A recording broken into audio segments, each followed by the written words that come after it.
They said Jacob Harris was a fool for coming back, the veteran who couldn't let go, the man who'd traded medals for silence, and now, apparently, the guy who'd inherited a pile of frozen wood at the edge of the mountains.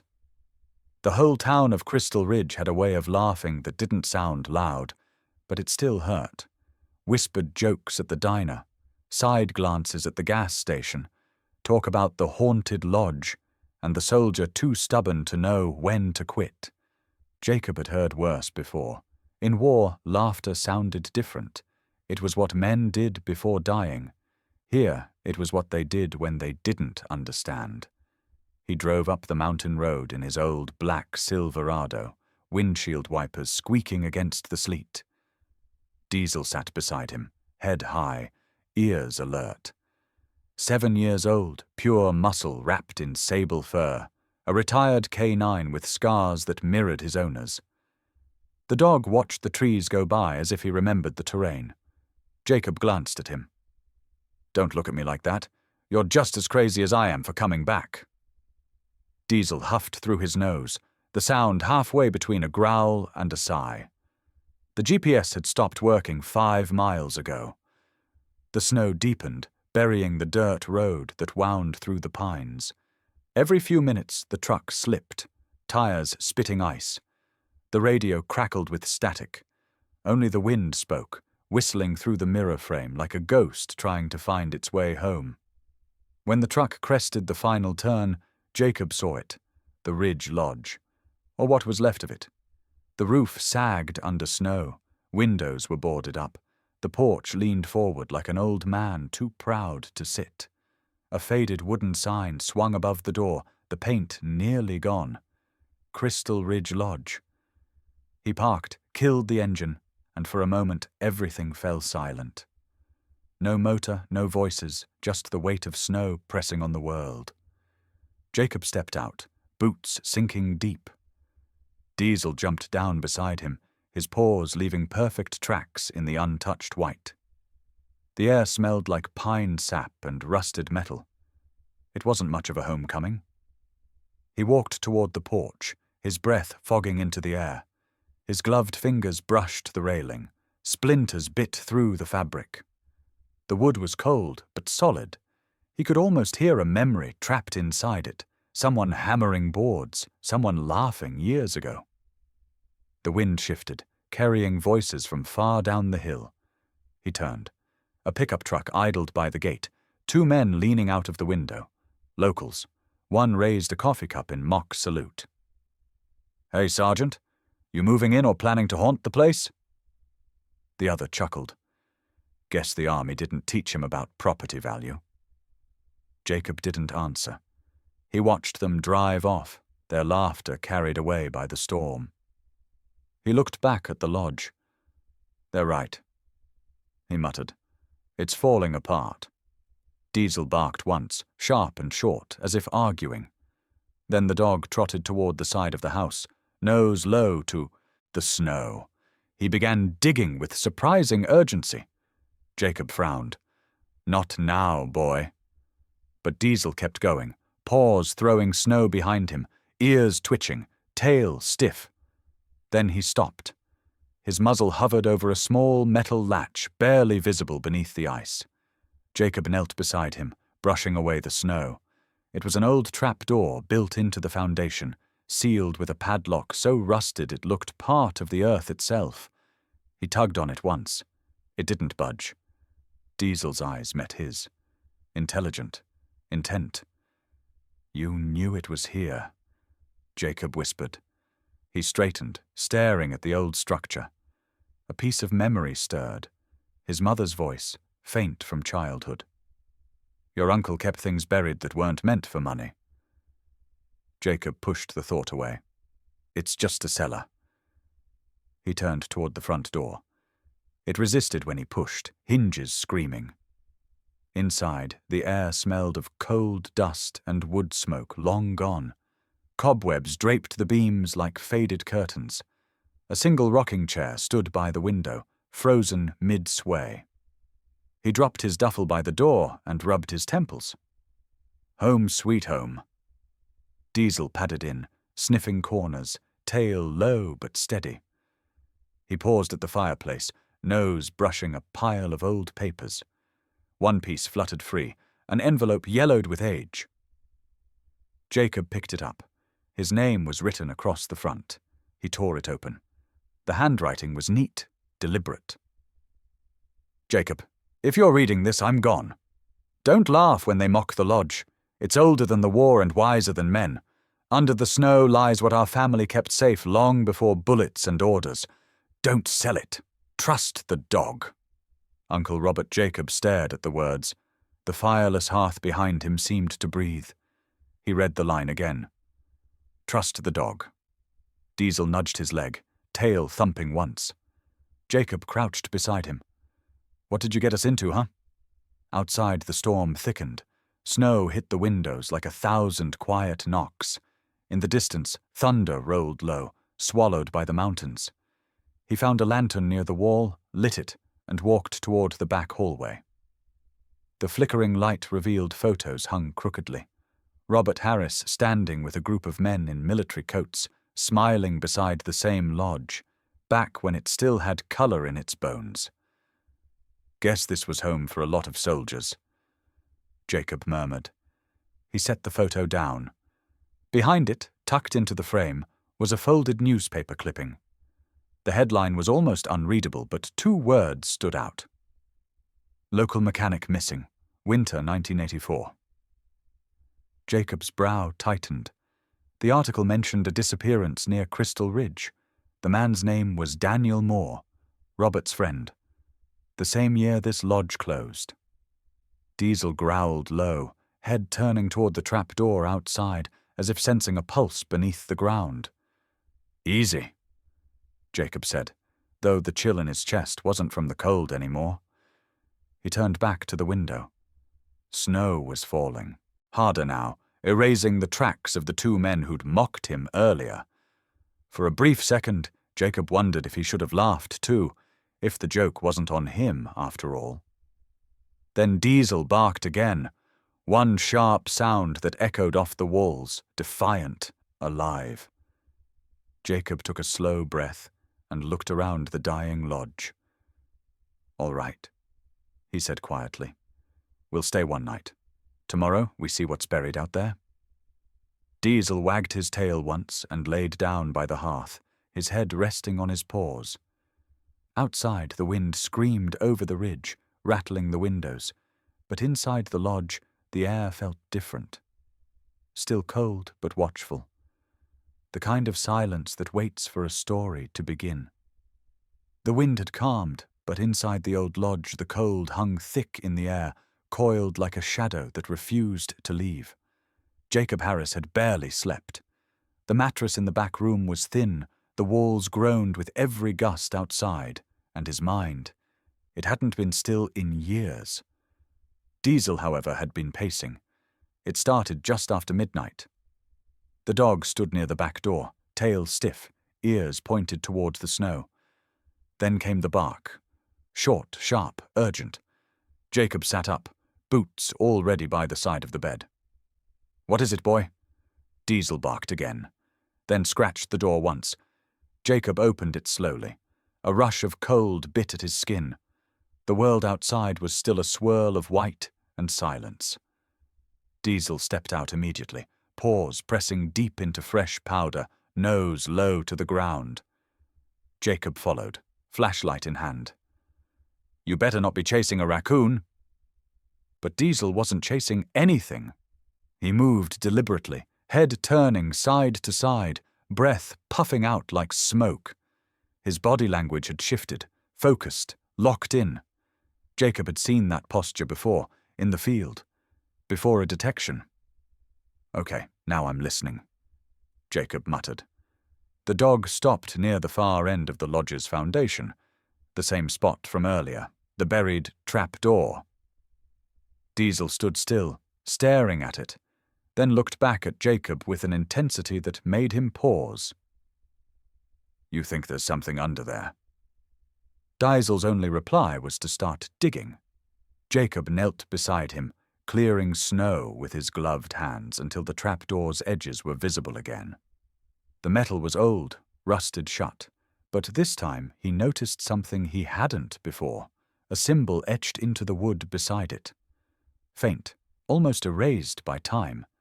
It was the emblem of a military engineering corps, not his uncle's unit. Older. What the hell is this place? Back inside, Jacob rummaged through the drawers near the old fireplace until he found a key ring, coated in dust. It held a dozen mismatched keys. One of them was thick, brass, old world in design. He returned to the trapdoor. The first key didn't fit. Neither did the second. On the fourth try, he felt the lock click. He looked at Diesel. The dog sat perfectly still, eyes locked on the door.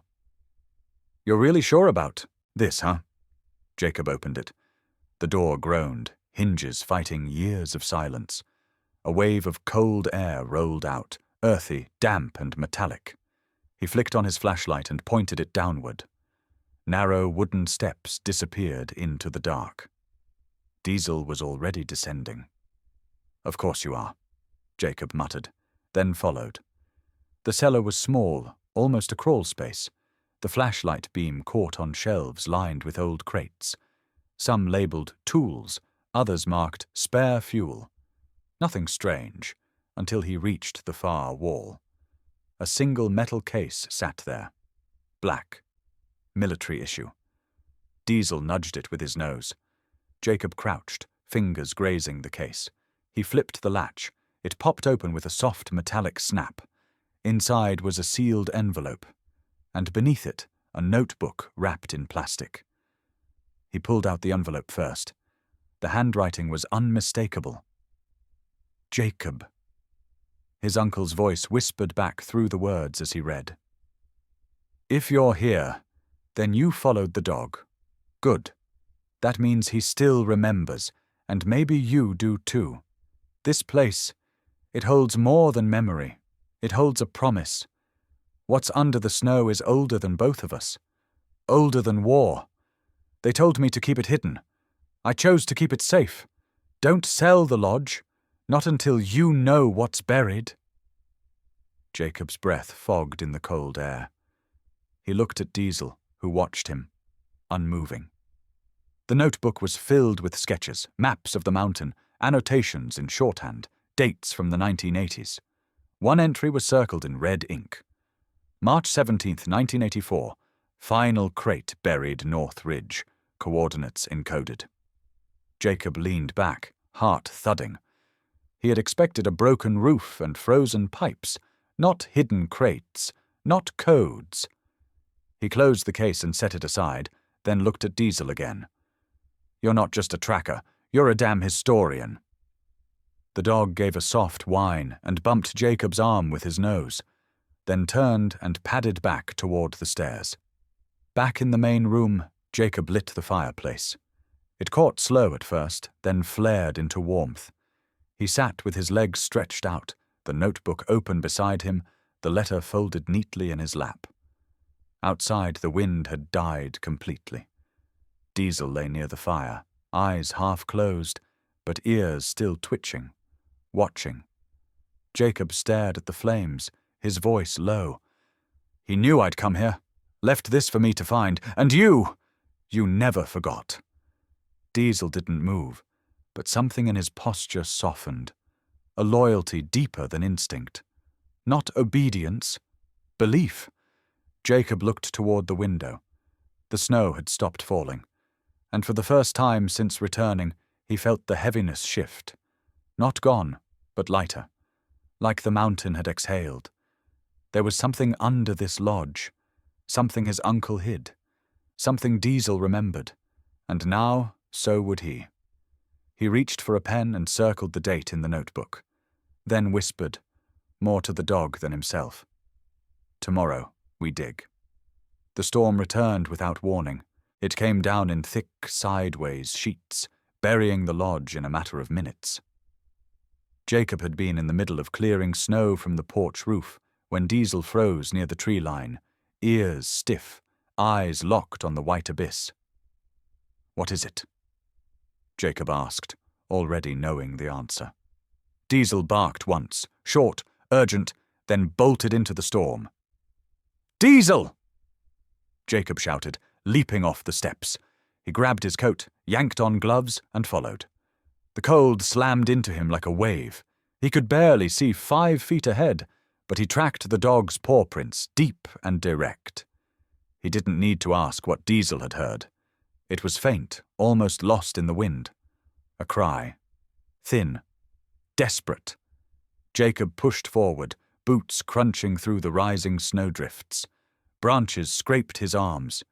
Diesel's dark shape darted ahead, stopping, waiting, then sprinting forward again.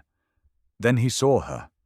A woman, curled against a fallen tree, snow packed around her like a coffin. Her coat was thin, her hat nearly blown away. One leg was twisted awkwardly beneath her. She looked up, blinking in shock. Diesel was already beside her, pressing his body against hers, blocking the wind with practiced precision. Jacob dropped to his knees. "Don't move," he said quickly. "I've got you." Her lips were blue, but her voice was steady. "I lost the road. I didn't think the storm would turn this fast." "You're lucky he found you." He slipped his arms under her shoulders. She winced, but didn't complain. As he lifted, he noticed her hands, ink-stained fingers, the kind that held chalk more than tools. "Come on, we're getting you inside." They pushed back through the storm together. Twice she stumbled, and twice Jacob caught her without a word. Diesel led the way, carving a path through the drifts, checking back every few steps. The lodge came into view like a mirage, warm golden light flickering behind frosted windows. Jacob kicked the door open and helped her inside. Heat from the fireplace wrapped around them instantly. She slumped into the nearest chair, trembling, face flushed from cold. "Here," Jacob said, tossing her a wool blanket. "Wrap up. Coffee's coming." Diesel lay at her feet, head on his paws, eyes still watching. "I owe him more than coffee," she said softly. "He saved my life." Jacob poured 2 mugs, handed her one. "Name's Jacob Harris." She took a sip, cradling the mug in both hands. Leah Monroe. I teach at the school in town, or I used to. Timber Ridge Elementary." She glanced around the lodge. "This place. I thought it was abandoned." "Not yet," Jacob replied. She looked down at Diesel, who thumped his tail once. "He's not just a pet, is he?" "Retired military, same as me." "Well," she said, smiling faintly. "He's got better instincts than most people I know." Later, while Jacob patched a loose shutter, Leah wandered the lodge, her limp less noticeable now. She paused by the fireplace, running her hand across a dusty shelf of old frames and folded papers. "Jacob," she called, "do you mind if I move this?" He stepped inside. "What is it?" "There's something tucked behind this frame."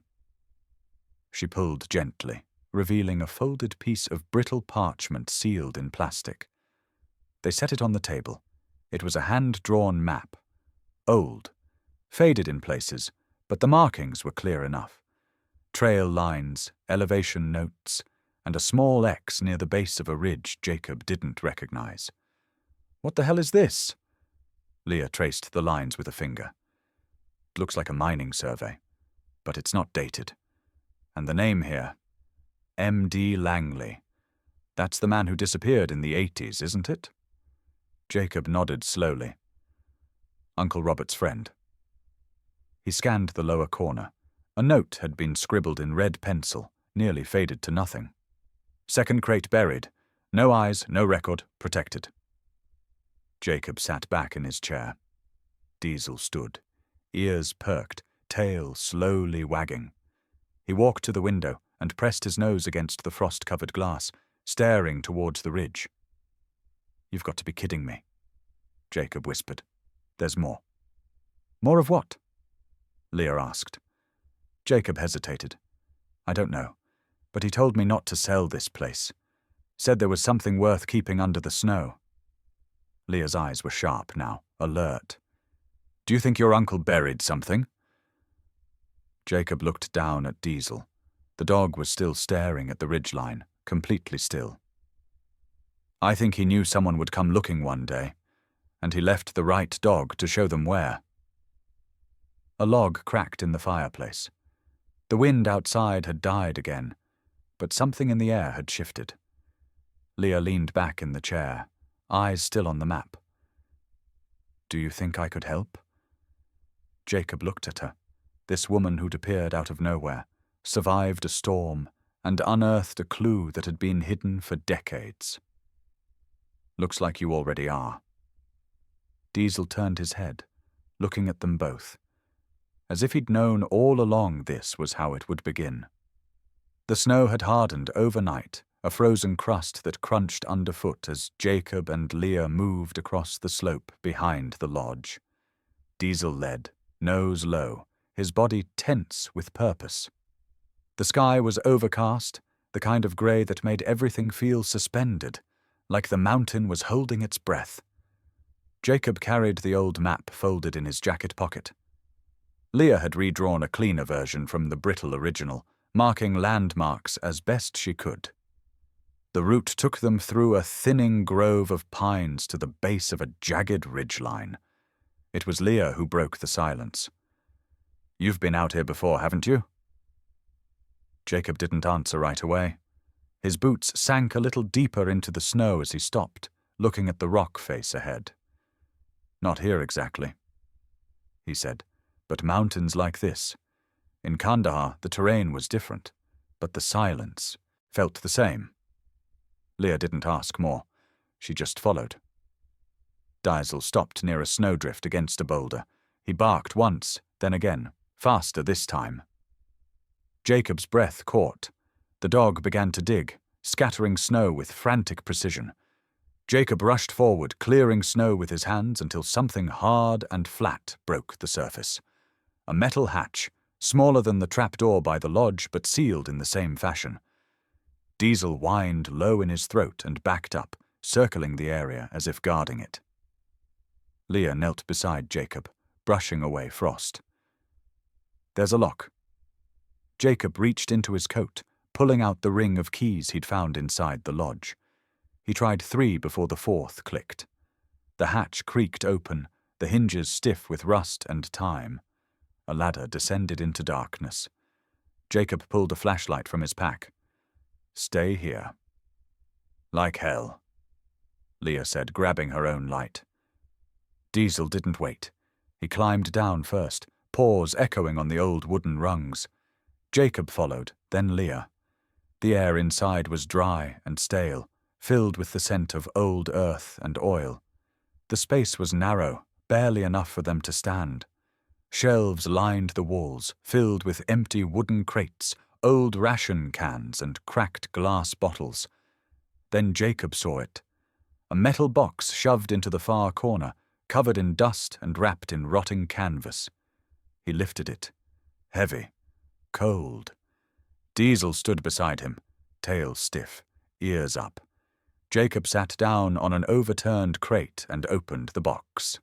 Inside, neatly arranged, were 3 items: a weathered leather-bound journal, a tarnished dog tag, and a folded sheet of thick paper, creased and stained with age. He picked up the dog tag first. The name was barely legible. Martinez.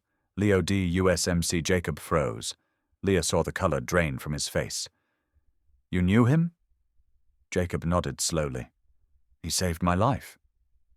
The name echoed in his head like gunfire. Martinez had been more than a squad mate. He was the one who'd pulled Jacob from a burning convoy under enemy fire, had taken a piece of shrapnel that was meant for him. Jacob had held his friend's hand until it went cold in a field hospital near Bagram. The funeral had been quiet. No one had known what to say. And yet, somehow, his tag was here, buried in a box, in a ridge halfway across the world from where he'd died. He picked up the journal. The pages were brittle, filled with rough handwriting. Entries began in late 1982. Most were logistical notes, supply runs, schedules, but midway through, the tone changed. March 3rd, 1983. They moved the first crate. Langley insisted on burying it under the foundation, said no one would find it if the war ever came home. March 9th, 1983. Second crate stays here. Safer, off-grid. Told Robert not to say anything to the others, especially Ben. Jacob looked up. Ben Crawford. He muttered. Who's that? Leah asked. He owns half the town now. My uncle used to say he was one of the original contractors who helped build this place after the war, retired early, got rich off something no one could track. Leah stared at the journal. You think he knows? Jacob's jaw tightened. I think he's known for years. He unfolded the sheet of paper at the bottom of the box, a layout, half of a blueprint, sketched in military format. Bunkers, storage, paths marked in red. A corner was missing, torn clean off. But one word stood out in bold lettering at the top. Project Haven. He stared at it, memory stirring like smoke in his chest. The mission name had come up once during debriefing in Kabul. Classified operations meant to safeguard national reserves during the Cold War. But most of those plans had been scrapped, lost to history, or so they claimed. Diesel barked once, loud and sharp. Jacob turned, instinctively grabbing the flashlight. The dog wasn't barking at them. He was facing the ladder. Jacob listened. Nothing. Then again, just faintly, the creak of footsteps above. He motioned to Leah. Lights out. They waited in silence. No voices, just the wind. And then nothing. Jacob finally climbed back up, Diesel close behind. The surface was empty. No tracks but theirs. But the gate near the edge of the ridge had been pushed open, not by wind. He scanned the horizon. Whoever had come, they were already gone. Leah joined him, pale but composed. Someone's watching, she said. Jacob nodded. And they know we found something. Diesel stood between them, unmoving, his body perfectly still, like a sentinel carved from stone. Jacob looked down at the journal in his hand, then at the horizon. The past wasn't just buried under snow. It was waking up, and someone wanted it to stay quiet. He turned to Leah. We need to find the rest of that blueprint. And fast, she said. Diesel's tail flicked once as the wind picked up again. Whatever had started in these mountains wasn't finished. And Jacob knew, because Diesel knew, it was only just beginning. The knock on the door was too sharp to be friendly. Jacob set down his coffee mug and looked toward Diesel, who had already risen from the rug by the fire, tail still, eyes locked on the door. Not barking, not growling, just watching. Jacob opened the door cautiously. Ben Crawford stood on the porch, bundled in a shearling coat, leather gloves tucked under one arm. His hair was perfectly combed, but the years showed in the crow's feet, and the way he leaned on one leg like an old injury still whispered when it got cold. Jacob Harris, he said with a smile that didn't reach his eyes. Heard you came back. Jacob nodded. Looks like the mountain doesn't keep secrets as well as it used to. Ben chuckled. Not when a Harris shows up again. Word travels fast in Crystal Ridge. They shook hands, though Jacob didn't step aside to invite him in. Mind if I come in? Ben asked, already moving forward. Jacob gave a reluctant nod and motioned toward the table. Coffee's cold. I didn't come for the coffee, Ben said, glancing around the room like he was checking the place against an old memory. This lodge hasn't changed much. Still smells like wood smoke and war. Jacob crossed his arms. You knew my uncle. Well enough to know he wasn't the type to leave this place to just anyone. He left it to me. That he did. Ben leaned back. And now I'd like to buy it. Jacob's jaw twitched. Not interested. I'll double what it's worth. Ben said smoothly. More than that. Cash. You wouldn't have to lift another hammer again. I didn't come here to flip property. Ben tilted his head. You sure about that? I mean, this place, it's barely standing, cold, rotten roof, miles from the nearest anything. What exactly are you trying to build out here, Jacob?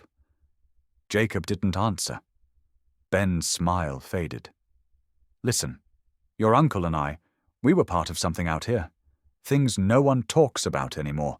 We built this place to hold something, and when we realized what it really was, we agreed to walk away, let it die in the snow.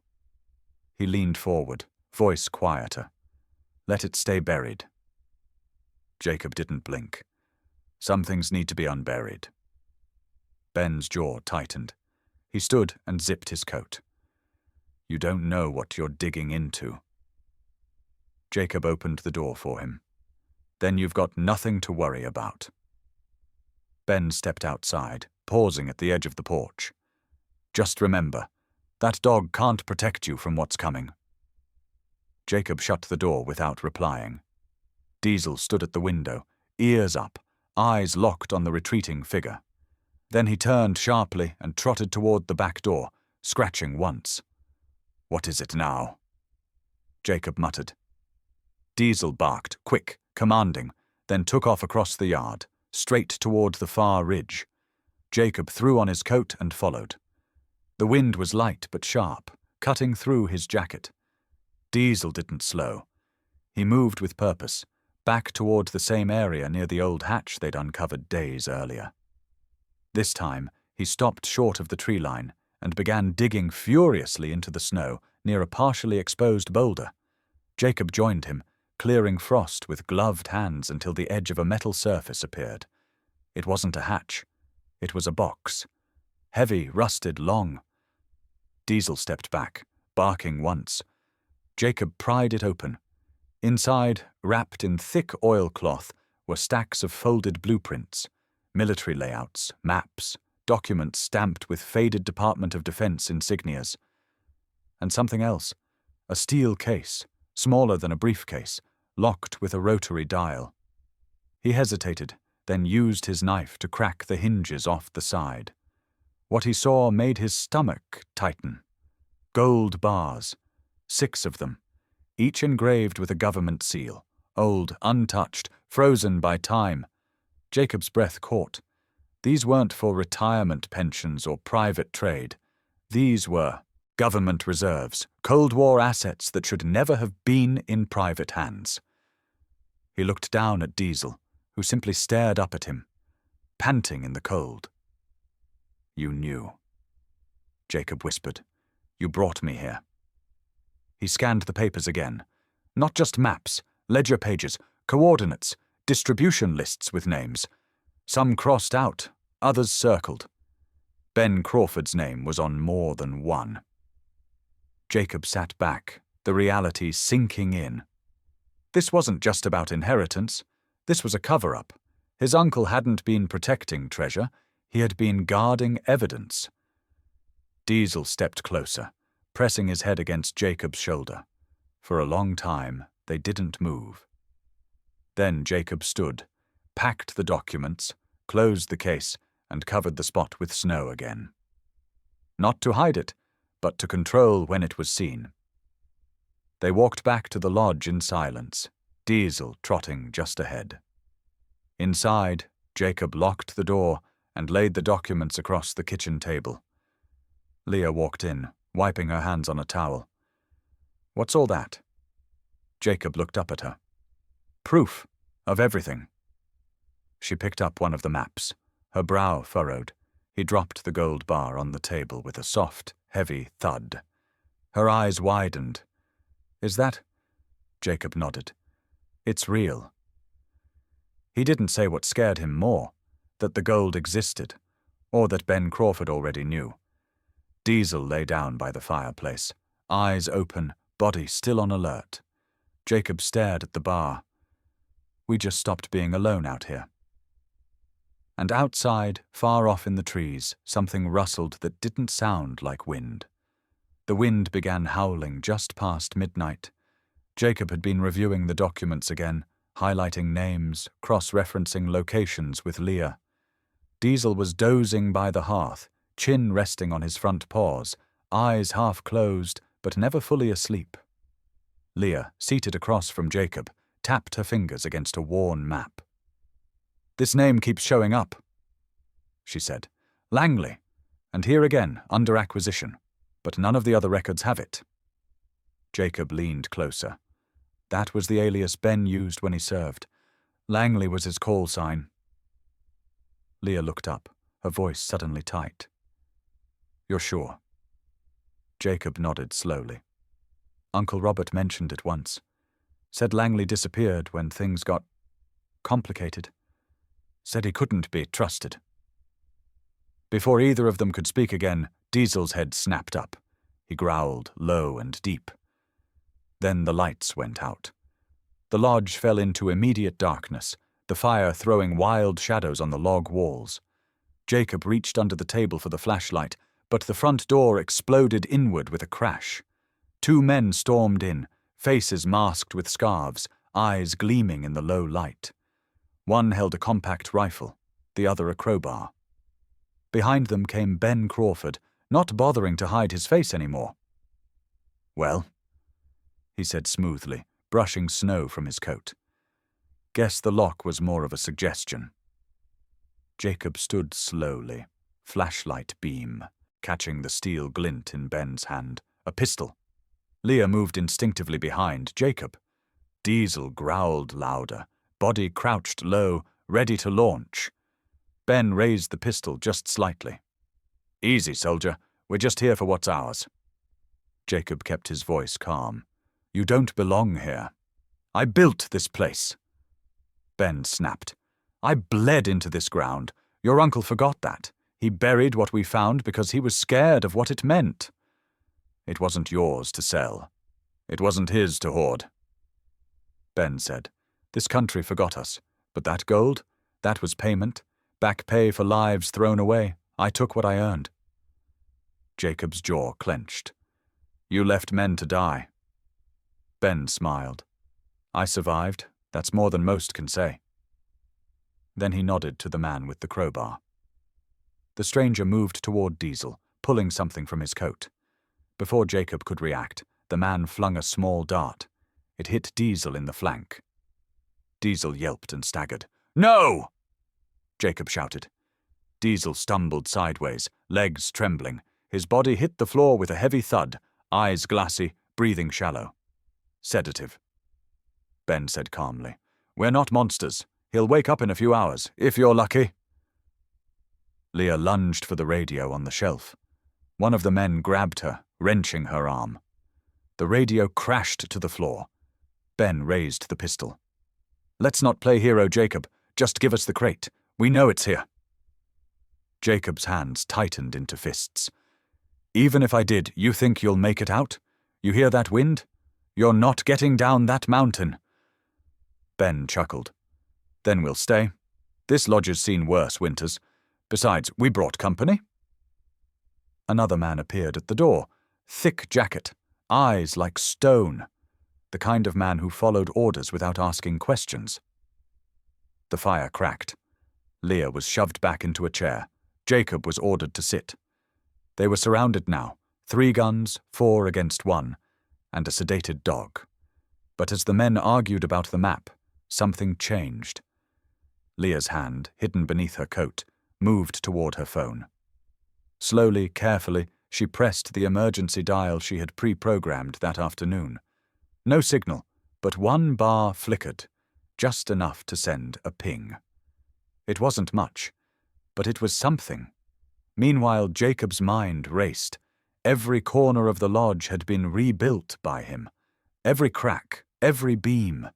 He knew where the floor creaked, where the boards were loose, where a man could move without being heard. He met Leah's eyes once.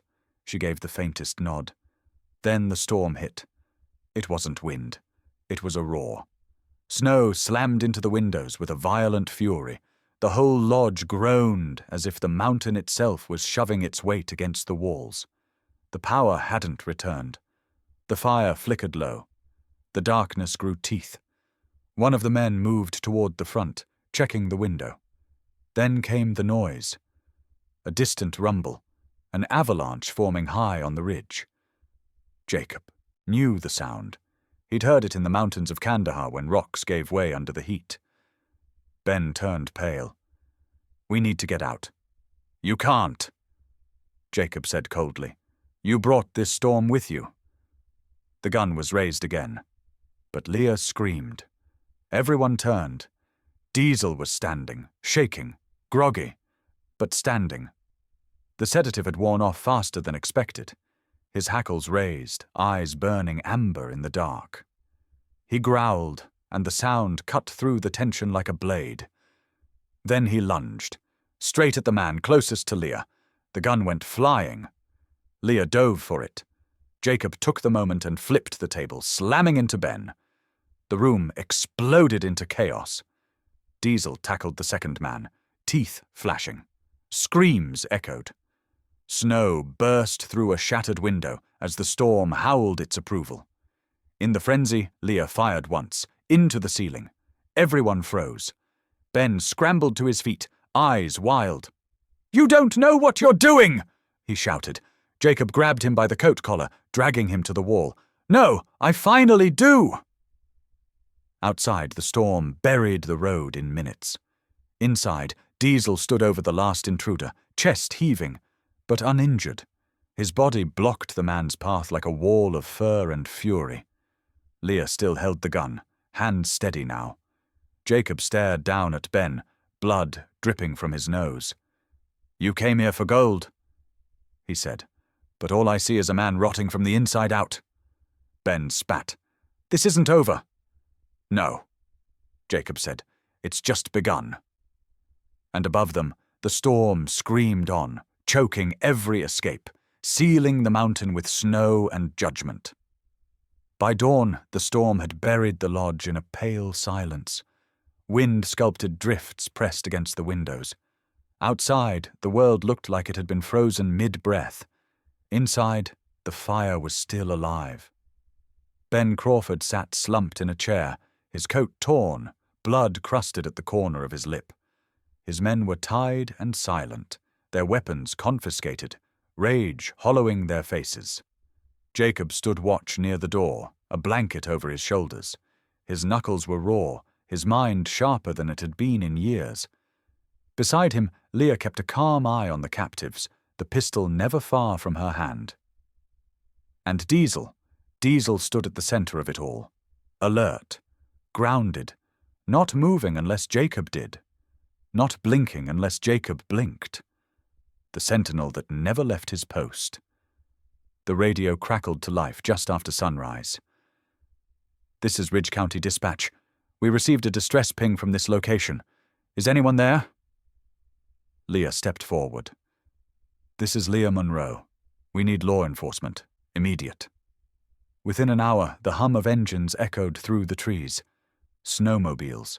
Then headlights pierced the mist. Sheriff Nolan and 2 deputies approached cautiously, hands on their weapons. But when they stepped inside the lodge and saw Ben Crawford restrained, his face pale, his name spoken in a tone no longer laced with fear, the sheriff's brow furrowed. "Well," he said, eyes scanning the room. "Looks like someone finally poked the right ghost." Ben didn't speak. He didn't need to. Jacob handed over the documents, the journal, the dog tags, the gold bar. Sheriff Nolan's eyes widened. "Is this real?" Jacob nodded.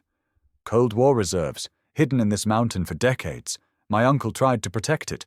Crawford tried to steal it." One deputy whistled low. This is federal." "Yeah," the sheriff said, running a hand down his jaw. "And it's going to wake a lot of suits in Washington." They loaded Ben and his men onto the sleds, hands cuffed, eyes down. Crawford didn't resist. Not anymore. Before leaving, the sheriff turned back to Jacob. "You did the right thing," he said. "This whole county owes you. Maybe the country too." Jacob didn't answer. He just looked at Diesel, who stood in the snow, wind brushing through his fur, eyes narrowed like he was watching the horizon for what came next. The following weeks passed like a storm unwinding. Federal agents arrived. Reporters, too, though Jacob kept them off the property. The Department of Defense confirmed the gold's origins.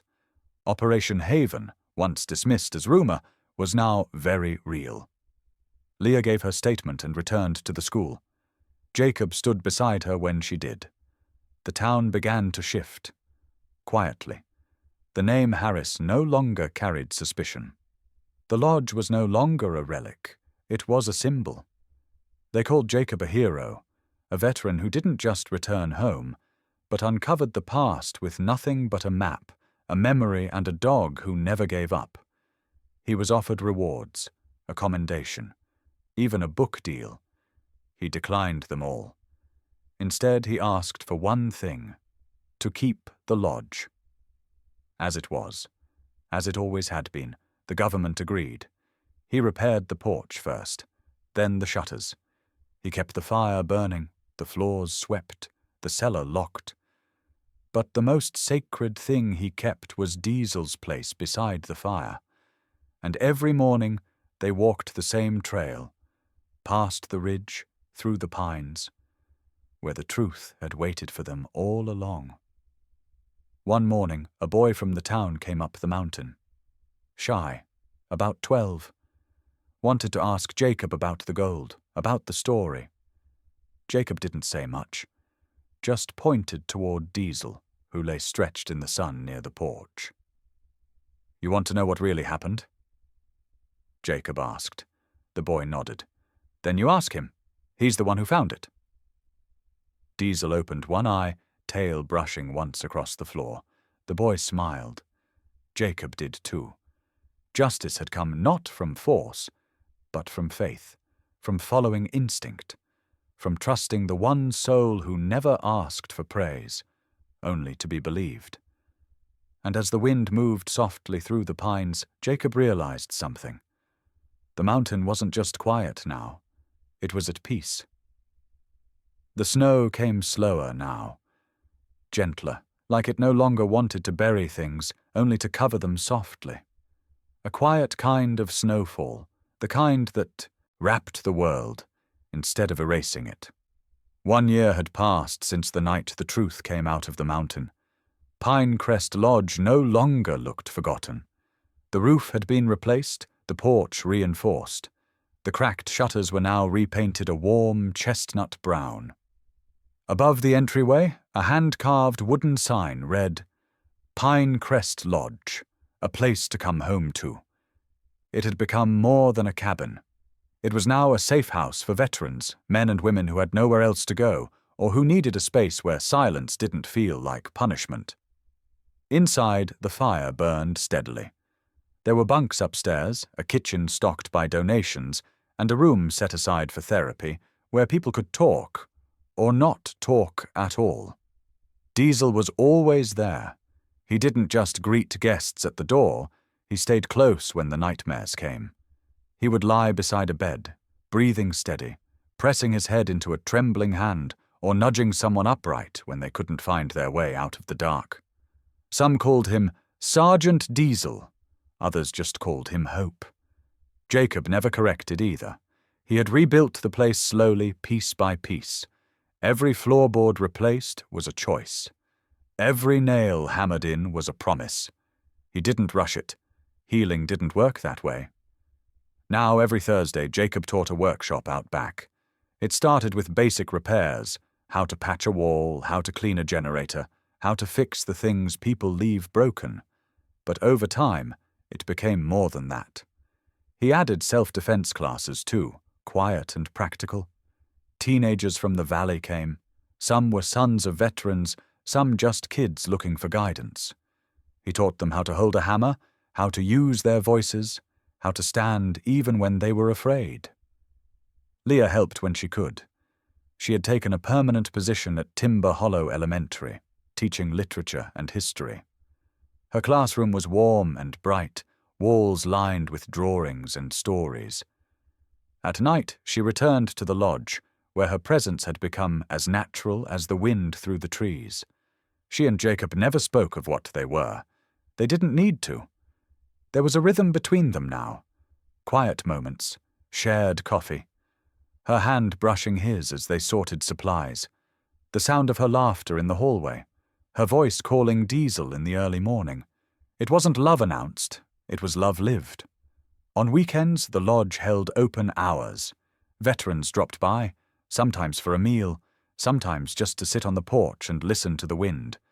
No one judged. No one asked questions they didn't want answered.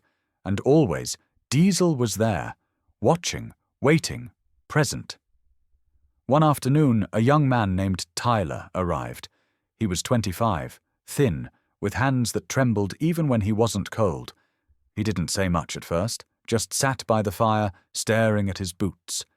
Jacob brought him coffee. Diesel walked over and sat down beside him. Tyler looked at the dog for a long time. Then he whispered, "You know what it's like, don't you?" Diesel blinked slowly, and Tyler, who hadn't spoken to his own family in weeks, began to talk. Jacob watched from the corner. That's how it always started. No shouting, no therapy jargon, just one dog, one moment of stillness. Outside, the snow fell in quiet spirals. Inside, the lodge breathed. In every corner of that place, between the wood and stone and memory, was the echo of a man who once said, "Nothing survives war but loyalty." Jacob had found the proof, and his name was Diesel. The sky over Crystal Ridge stretched wide and clear, thin autumn clouds drifting like soft brush strokes above the golden tree line. The wind smelled faintly of cedar and last night's fire, and the lodge stood quiet, holding its warmth. Jacob sat on the porch steps, sanding a piece of pine in slow, steady strokes. Diesel lay nearby, half asleep, head resting on his front paws, eyes flicking open at every passing sound, just in case. A car pulled up the gravel path. It was small, rental model clean, out of place on the rugged trail. The woman who stepped out wore jeans, a green flannel shirt, and a press badge clipped to her belt. Her notebook already half filled before she even introduced herself. "You must be Jacob Harris," she said, walking toward him with a mix of caution and purpose. "I'm Sarah Lynn, local affairs writer, but the story's gone bigger than that now." Jacob stood, wiped his hands on a rag. Didn't know there was a story left. Sarah smiled gently. "You'd be surprised. People still want to hear about hope. And dogs, especially dogs." Her eyes dropped to Diesel. He blinked at her, then yawned wide, unimpressed. Sarah chuckled. "That's him. That's him." She took a seat across from Jacob, notebook ready. "They say your dog found government gold in the snow, exposed a 40-year cover-up, and helped bring down a decorated war profiteer. Quite the headline." Jacob shook his head, not smiling. "They say a lot of things." "Well, what's the truth, then?" Jacob glanced at Diesel, then out towards the trail, where the wind bent the grass like whispered memory. "Diesel didn't dig for gold," he said. "He dug for peace." Sarah paused, the pen in her hand stilled. "That's not the quote I expected. It's the only one I have." She leaned back. "Can I ask why you stayed? After everything, being ambushed, nearly killed, the federal mess, most people would have sold this place and vanished." Jacob ran a hand over the railing. "Because it meant something. Because someone had to stay. And because Diesel never left." He looked down at the dog again. "He kept digging even when I wanted to stop. Not because there was treasure, because something was buried, something broken." Sarah scribbled quickly, then looked up again. "Do you believe dogs know? Not just about danger or storms, but about people?" Jacob didn't hesitate. "He knew before I did." Sarah turned the page. "You're aware you've become a bit of a symbol? Vets around the country are citing your story. There's even a bill moving through Congress named after Diesel, supporting PTSD dogs for all discharged personnel. Jacob blinked. No, I didn't. She smiled. Well, it's happening. The video from last winter went viral. The drone footage of the lodge, Diesel barking just before the avalanche. People saw something in him they wish they had in themselves. Jacob was quiet for a long time. Then he said, Loyalty doesn't make noise. That's why it matters. Sarah wrote it down word for word. They spoke for another hour, about the lodge, about Leah's school programs, about the weekend classes with the boys from Timber Hollow. She asked if he ever regretted coming back. No, Jacob said, because I wasn't the one who really came back. It was him. Sarah closed the notebook gently. Thank you. For the coffee. And the truth. As she walked back toward her car, she paused once, kneeling beside Diesel. You're a good boy, she whispered. Diesel licked her hand once, then returned to his post. That night, Jacob found the article online. It was already spreading, shared by veterans, teachers, rescue dog networks, even members of Congress. The headline read, The Dog Who Dug for More Than Gold. Beneath it, a single quote, Diesel didn't dig for gold, he dug for peace. Jacob Harris. Jacob didn't repost it. He didn't need to. He just looked down at Diesel, who was already asleep beside the fire, and whispered, They finally see you now. Outside, the mountain breathed in the cold night air, and for once, the world didn't feel so heavy. The sun dropped low behind Crystal Ridge, spilling orange and gold across the tops of the pines. The sky was wide and open, a slow-burning fire turning to embers. Everything was quieter in the fall, softer, as if the mountain had decided it could finally breathe easy. Jacob sat on the porch in his usual spot, a hand-carved mug of coffee cooling beside him. Diesel lay curled at his feet. The old German shepherd didn't move as quickly anymore. His once bright sable coat had faded into a patchwork of silver. His legs stiffened more on cold mornings, and he took longer to rise.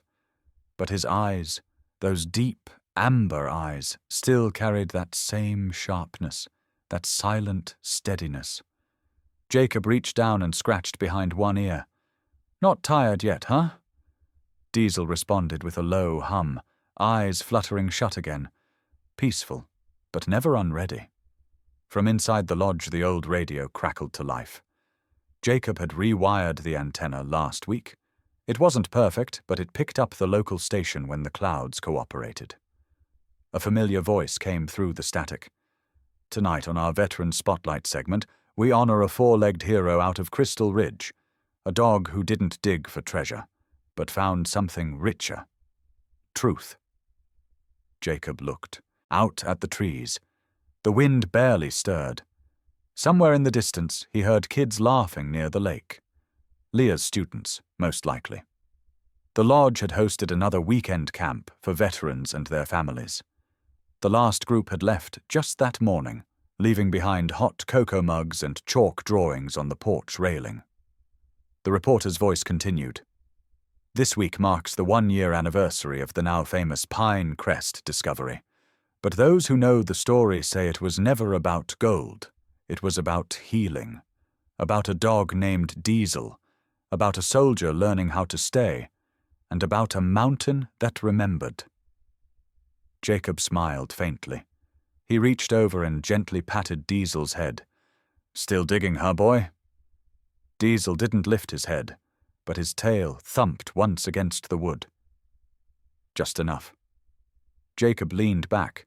He thought about how much had changed since the day he first arrived here, lost carrying more ghosts than gear.